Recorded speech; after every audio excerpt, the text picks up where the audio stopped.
2026 අවුරුද්දේ මේ වෙනකොට තියෙන අලුත්ම අප්ඩේට් වලට අනුව හරියටම Binance account එක හදාගන්න විදිය තමයි මේ වීඩියෝ එකෙන් මම කතා කරන්න බලාපොරොත්තු වෙන්නේ.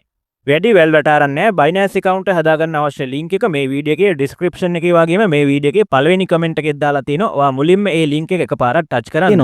අන්නේ link එක touch කරාට පස්සේ ඔයාලට මේ වගේ තැනකට එන්න පුළුවන්. ඊට පස්සේ ඔයා මෙන්න මෙතන තියෙන උඩින්ම dot තුනක් අන්න ඒක touch කරන්න. ඒක touch කරාට පස්සේ මේ වගේ list එකක් බලා ගන්න පුළුවන්. මේ list එකේ open Chrome browser කියන එක touch කරන්න. ඊට පස්සේ ඔයාලට මෙන්න මේ විදිහට register page එකට එන්න හැකියාවක් තියෙනවා. ඉතින් registration එක කරන්න ඔයාලට පුළුවන් ඔයාගේ email address එක පාවිච්චි කරලා registration එක කරගෙන යන්න. email එක පාවිච්චි කරලා registration එක කරනවා නම් මෙන්න මෙතනට ඔයාගේ email address එක type කරගන්න. ඊට පස්සේ මෙන්න මෙතනට tick එක දාලා මෙන්න මේ පහළ තියෙන continue කියන button එක එකපාරක් touch කරන්න. ඒ විදිහට continue කරාට පස්සේ ඔයාගේ email එක verify කරන්න එනවා. ඔයා එතන type කරගත්තු email address එකට මේගොල්ලෝ code එකක් කියවනවා. අන්නේ code එක ඔයා මෙන්න මේ පහළ තියෙන box එකේ type කරගන්න ඕන. ඉතින් ඔයාලට පුළුවන් ඔයාගේ email box එකට ගිහිල්ලා බලන්න code එකක් ඇවිල්ලා තියෙනවද කියලා Binance එකෙන්. අන්නේ code එක අරගෙන මෙන්න මෙතනට ඔයා type කරගෙන යනකොටම සම්පූර්ණයෙන්ම code එක type කරලා ඉවරනාට පස්සේ මෙන්න මේ විදිහට ඊළඟට එනවා create a password කියන තැනට. ඉතින් ඒ විදිහට ඔයාලට ආවට පස්සේ ඔයාලට පුළුවන් ඔයාගේ Binance account එකට හොඳ password එකක් ලබා දෙන්න. මේ password එක ලබා දෙනකොට මේගොල්ලෝ කියනවා අකුරු ඉලක්කම් symbol වගේ ඇතුළත් හොඳ password එකක් ලබා දෙන්න කියලා කියනවා. ඉතින් ඒ විදිහට හරියට ඔයා password එක type කරගත්තට පස්සේ ඔයාලට පුළුවන් continue කියන button එක touch කරලා ඉස්සරහට යන්න. ඉතින් continue කරාට පස්සේ ඔයාගේ Binance account එක සම්පූර්ණයෙන්ම හැදිලා ඉවරයි. නමුත් ඔයාගේ account එක verify වෙලා නැහැ. මෙන්න මෙතන තියෙනවා next කියන button එකක්. අන්නේ next කියන button එක touch කරලා අපිට පුළුවන් අපි හදාගත්තු Binance account එක අපේ නමටම verify කරගන්න verify page එකට එන්න. මේ විදිහට verify page එකට ආවට පස්සේ ඔයාලට මෙන්න මෙතන බලා ගන්න පුළුවන් verify account කියලා තැනක් තියෙනවා. අන්නේ verify account කියන තැනට පහලින් බලා ගන්න තියෙනවා verify now කියලා button එකක්. අන්නේ button එක ඔයා එකපාරක් touch කරන්න මෙන්න මේ verify කියන button එක. ඉතින් ඔයාගේ account එක දැන් log වෙලා ඉන්නේ. ඔයාලට කරන් තියෙන්නේ මෙන්න මේ verify now කියන button එක එකපාරක් touch කරන එක.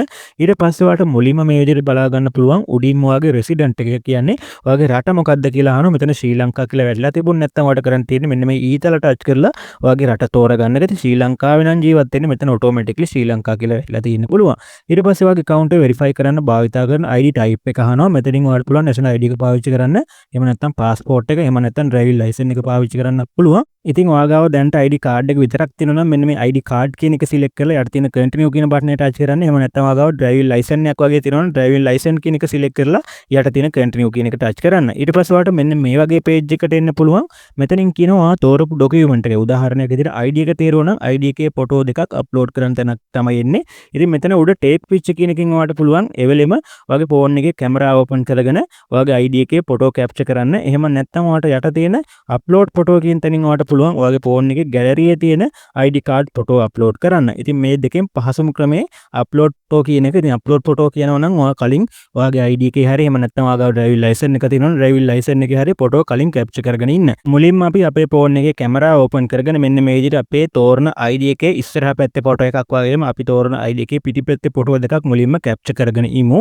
ඊට පස්සේ අපිට පුළුවන් මෙන්න මේ upload photo කියන එක select කරලා යට තියෙන continue කියන button එක touch කරන්න. මොකද ඔයා කලින් photo capture කරගෙන තියෙන හින්දා ඔයාලට මෙතනින් ඒ photo upload කරන්න හැකියාවක් තියෙනවා. ඊට පස්සේ ඔයාලට ඔයාගේ ID එකේ photo මෙන්න මේ විදිහට කොටස් දෙකකට තමයි upload කරන්න එන්නේ. උඩම තියෙනවා ඔයාලට ඔයාගේ ID එකේ ඉස්සරහා පැත්තේ photo එක upload කරන්න upload කියලා button එකක්. අන්න ඒක touch කරන්න. ඒක touch කරාට පස්සේ මෙන්න මේ විදිහට gallery open වෙනවා. gallery ට access ඉල්ලුවොත් allow access ලබා දෙන්න. ඊට පස්සේ මෙන්න මේ විදිහට ID එකේ ඉස්සරහා පැත්තේ photo එක ඔයා select කරන්න. ID photo එක තේරුවාට පස්සේ එන්නේ photo එක automatically මේකට upload වෙනවා. ඊට පස්සේ ඔයාගේ ID එකේ පිටිපැත්තේ photo එක upload කරන්න යනවා. මෙන්න මෙතන තියෙනවා upload කියලා button එකක්. අන්න ඒක touch කරන්න. ඒක touch කරාට පස්සේ නැවතත් ඔයාගේ phone එකේ gallery open වෙනවා. ඊට පස්සේ ඔයාලට කරන් තියෙනවා ඔයා capture කරගත්තු ID එකේ පිටිපැත්තේ photo එක මෙන්න මේ විදිහට upload කරන්න. මේ photo upload කරගන්නකොට පැහැදිලි photo capture කරගෙන ඒව upload කරන්න. එතකොට ඔයාලට ඉක්මනින් account එක verify කරගන්න හැකියාවක් තියෙනවා. මේ විදිහට photo දෙක upload කරලා continue කරාට පස්සේ ඔයාලට එනවා living checking page එකට. ඉතින් මෙතනදී ඔයාලට කරන්න තියෙන්නේ ඔයාගේ කැමරාවට මුහුණ අල්ලන එක. ඉතින් මෙතනදී ඔයාගේ මුහුණේ පොඩි වීඩියෝ ක්ලිප් එකක් තමයි මේගොල්ලෝ ගන්න. එතකොට මේකල්ටි කියනවා මේ living check එක කරනකොට අනිවාර්යයෙන් cap වගේ දේවල් පාවිච්චි කරන්න එපා. ඒ වගේම sunglass පාවිච්චි කරන්න එපා. ඒ වගේම හොඳින් ආලෝකයේ තියෙන තැනකට ගිහිල්ලා මේ ලිවින් චෙක් එක කරන්න කියලා කියනවා. ඒක කරන්න ඔයාලට කරන්න තියෙන යට තියෙන කන්ටිනියු කියන බටන් එක ටච් කරන්න. එහෙම ටච් කරාට පස්සේ ඔයාගේ ෆෝන් එකේ selfie cam එක open වෙනවා. සමහර ෆෝන් වල selfie cam එක open වෙන්නේ නැත්නම් ඔයාලට කරන්න වෙනවා Binance application එක ඔයාගේ ෆෝන් එකට download කරගන්න. ඉතින් ඔයා පාවිච්චි කරන්නේ Android ෆෝන් එකක් නම් ඔයාලට පුළුවන් Google Play Store එකට ගිහිල්ලා මෙන්න මේ search bar එකේ Binance කියලා search කරලා Binance application එක ඔයාගේ ෆෝන් එකට download කරගන්න. Apple ෆෝන් එකක් නම් iStore එකට ගිහිල්ලා ඔයාලට පුළුවන් Binance application එක download කරගන්න. Huawei වලත් මේ application එක ඔයාලා download කරගන්න හැකියාවක් තියෙනවා. Binance application එක download කරගෙන මේ විදිහට Binance application එක open කරගන්න. Binance application එක පළවෙනි වතාවට open වෙනකොට ඔයාගෙන් අහනවා ඔයා crypto වලට අලුත්ද එහෙම නැත්නම් ඔයා crypto සම්බන්ධ experience තියෙනවද කියලා. ඔයා අලුත් කෙනෙක් නම් මෙන්න මේ පළවෙනි එක තෝරන්න. ඒක තීරුවට පස්සේ ඔයාලට පුළුවන් ඉස්සරහට යන්න. ඊට පස්සේ ඔයාලට කරන්න තියෙන්නේ Binance application එක හරහා ඔයා හදාගත්තු account එකට login එක. ඒකට ඔයාලට කරන්න තියෙන්නේ යටම තියෙන login කියලා බටන් එකක්. අන්නේ login කියන මෙන්න මේ බටන් එක ඔයා එකපාරක් touch කරන්න. ඊට පස්සේ ඔයා Binance account එක හදාගත්තු email address එක මෙන්න මෙතන type කරලා යට තියෙන continue කියන බටන් එක touch කරන්න. continue කරාට පස්සේ ඔයා Binance account එක හදනකොට ලබා දීපු password එක ගහන තැනක් එනවා. මෙතනට ඔයාලට කරන්න තියෙන්නේ ඔයා Binance account එක හදා ගන්නකොට ලබා දීපු password එක මෙන්න මෙතනට නැවතත් හරියට type කරගන්න.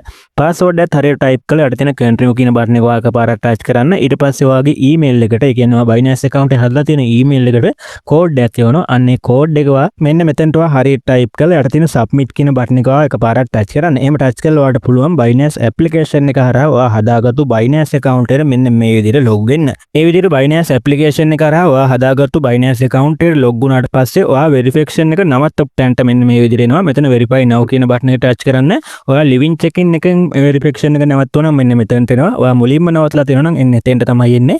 ඉතින් මම කලින් නැවතුවේ living check-in එකෙන්. එතනදී web browser එක හරහා අපේ phone එකේ කැමරාව open කරගන්න access හම්බුනේ නැති හින්දා මේ විදිහට Binance application එක download කරගෙන Binance application එකෙන් account එක log ගිහලා Binance application එක කරා අපේ phone එකේ selfie cam එක open කරගන්නවා. ඊට පස්සේ මෙන්න මෙතන පේන රවුමට වාගේ මුහුණ අල්ලන්න. ඊට පස්සේ යට තියෙන continue කියන බටන් එක touch කරන්න විතරයි තියෙන්නේ. මේ විදිහට ඔයාලට පුළුවන් living check එක කරන්න. ඊට පස්සේ ඔයාගේ information confirm කරන්න මෙන්න මේ වගේ තැනකට එනවා. ඔයාගේ ID එකේ තියෙන විස්තර මෙන්න මෙතන වැටිලා ඇති automatically. ඔයාගේ නම, birthday, address වගේ දේවල් මෙතන automatically වැටිලා ඇති. මේ දේවල් ID එකේ තියෙන විදිහට නැතුව වෙනස් විදිහකට තියෙනවා. ඔයාලට පුළුවන් මේවා edit කරන්න. ඉතින් identity scan කරනකොට තිබ්බු විදිහ තමයි මේ කට්ටිය මෙන්න මේ විදිහට අරගෙන තියෙන්නේ. සමහරට මේවා වගේ අකුරු වැරදින්න පුළුවන්. ඒ වගේම දින වගේ දේවල් වරදින්න පුළුවන්. ඒ දේවල් වැරදිලා තිබ්බොත් ඔයාලට පුළුවන් ඒවා හරියට edit කරගන්න. ඉතින් නම නම් ඔයා කොටස් තුනකට දෙන්න අවශ්‍ය නැහැ. කොටස් දෙකකට දෙන්න පුළුවන්. birth එක නම් මෙන්න මේ කියලා තියෙන විදිහට birth එක දෙන්න. ඒ වගේම ඔයාගේ address එක ID එකේ තියෙන විදිහට මෙන්න මේ විදිහට ලබා දෙන්න. ඒ වගේම postal code එක මෙතන automatically වැටලා නැත්නම් ඔයාලට පුළුවන් ඔයාගේ ළඟම නගරයට අදාළ postal code එකත් මෙන්න මෙතනට හරියට ලබා දෙන්න. ඒ වගේම යටින්ම ඔයාගේ ළඟම නගරයත් හරියට type කරගන්න. මේ information හරියටම ලබා දෙන්න. ඔයාගේ ID එකේ තියෙන විදිහට තමයි මේ information ඔයා හරියට ලබා දෙන්න ඕන. ID එකේ තියෙන address එකේ ඔයා දැනට පදිංචි නැති වුණාට කමන්නේ. ඒ ID එකේ තියෙන address එකම ලබා දෙන්න. ඒ වගේම postal code එක වගේ දේවල් ඒ address එකට අදාළ postal code එක ලබා දෙන්න. ළඟම නගරෙත් ඒ address එකට අදාළ ළඟම නගරේ තමයි ලබා දෙන්න ඕනේ. මේ විස්තර ඔයා හරියටම fill කරලා ඒවා හරිද කියලා බලලා යට තියෙන continue කියන බටන් එක ඔයා touch කරන්න. ඊට පස්සේ මෙන්න මේ විදිහට under review කියලා බලා ගන්න පුළුවන්. මෙතන විනාඩි 30ක වගේ කාලයක් දීලා තියෙනවා. මෙන්න මේ විනාඩි 30 ඇතුළත මේ කට්ටිය අපි අප්ලෝඩ් කරපු ID එකේ විස්තරයි, ඒ වගේම අපි ටයිප් කරගත්තු ඩීටේල් වල විස්තරයි, ඒ වගේම අපේ මුහුණ, හැය දේවල් හැම දෙයක්ම රිවිව් කරලා විනාඩි 30ක් ඇතුළත අපේ account එක verify කරලා දෙනවා. ඉතින් අපේ account එක verify වුණාට පස්සේ අපිට email එකකින් මේගොල්ලෝ දැනුවත් කරන මෙන්න මේ විදිහට email එකක් එවනවා. account එක verify වුණා නම් ඒ විදිහට අපේ account එක සාර්ථකව verify වුණාට පස්සේ අපිට පුළුවන් Binance application එකට ගිහිල්ලා බලන්න. Binance application එකට ආවට පස්සේ ඔයාලට මෙන්න මේ විදිහට බලා ගන්න පුළුවන් verified කියලා වැටලා තියෙනවා. ඒ කියන්නේ අපේ account එක verify වෙලා තියෙනවා. එහෙනම් අපි දැන් බලමු Binance එකේ ඊතුරු settings ටික කොහොමද හදාගන්නේ කියලා. application එකට ඇවිල්ලා මෙන්න මෙතනට එන්න. මෙන්න මෙතන තියෙනවා security කියන option එක. අන්නේ security කියන තැන ඔයා එකපාරක් touch කරන්න. ඊට පස්සේ මේ security option යටතේ අපිට පළවෙනියට pass key එකක් add කරගන්න හැකියාවක් තියෙනවා. මෙන්න මෙතන තියෙනවා pass key කියලා තැනක්. අන්න ඒක touch කරන්න. ඒක touch කරාන් පස්සේ අපිට පුළුවන් අපේ phone එකේ fingerprint එක හරි එහෙම නැත්නම් password එක එහෙම නැත්නම් pattern එක හරි type කරලා Binance account එකට කෙලින්ම log වෙන්න. නැවත email password එක ගහින්න අවශ්‍ය නැහැ. අපේ phone එකේ fingerprint එක තියපු ගමන් අපිට account එක log වෙන්න පුළුවන්. ඉතින් මේ pass key add කරගන්න යනකොට මේ විදිහට security verification එකක් කරන්න ඔයාගේ email එකට code එකක් එනවා. ඒ code එක add කරලා ඔයාලට පුළුවන් මෙන්න මේ විදිහට ඔයාගේ phone එකේ pass key එක add කරගන්න. කරගන්න. හරි ඒ වගේම අපි Binance account එක email address එක අර හැදුවා නම් අපිට පුළුවන් අපේ Binance account එකට phone number එක add කරගන්න. මෙන්න මේ password කියන තැනට යටින් පහලින් තියෙන ඊ තලයක් අන්න ඒක touch කරන්න. ඒක touch කරාට පස්සේ මෙන්න මෙතන ඔයාලට බලා ගන්න පුළුවන් phone number කියලා තැනක් තියෙනවා. අන්නේ phone number කියන එක touch කරන්න. ඒක touch කරාට පස්සේ ඔයාලට පුළුවන් ඔයාගේ phone number එක Binance account එකට මෙන්න මේ විදිහට add කරගන්න. මෙන්න මෙතන තියෙනවා add phone number කියලා බටන් එකක්. අන්න ඒක touch කරන්න. ඒක touch කරාට පස්සේ ඔයාගේ phone number එක add කරන්න. එහෙම නැත්නම් phone number එක type කරගන්න. මෙන්න මේ වගේ තැනක් එනවා. මෙන්න මෙතනට ධන 94 ඉස්සරහින් වැටිලා ඇති. ඊට පස්සේ ඔයාලට ගන්න තියෙන්නේ බිංදුව නැතුව ඔයාගේ phone number එක මෙන්න මෙතනට type කරගන්න එක. phone number එක type කරගත්තට පස්සේ යටින් තියෙනවා get code කියලා වර්ණයක්. අනේ get code කියන එක touch කරන්න. get code කියන එක touch කරාට පස්සේ ඔයා මෙතන type කරගත්ත phone number එකට code එකක් එවනවා. අන්නේ code එක ඔයාලට පුළුවන් මෙන්න මෙතනට type කරලා යට තියෙන submit කියන බටන් එක touch කරලා ඔයාගේ phone number එක ලේසියෙන්ම ඔයාගේ Binance account එකට add කරගන්න. phone number එක add කරගත්තට පස්සේ මෙන්න මෙතන ඔයාගේ phone number එක බලා ගන්න පුළුවන්. ඊට පස්සේ ඔයාලට පුළුවන් කැමති නම් ඔයාගේ phone number එක හරහා වුණත් account එකට log වෙන්න. ඒ කියලා මොකක් හරි නොතේරෙන්නක් තියෙනවා නම් අනිවාර්යෙන් පහළ comment section එකේ comment එකක් දාගෙන යන්න.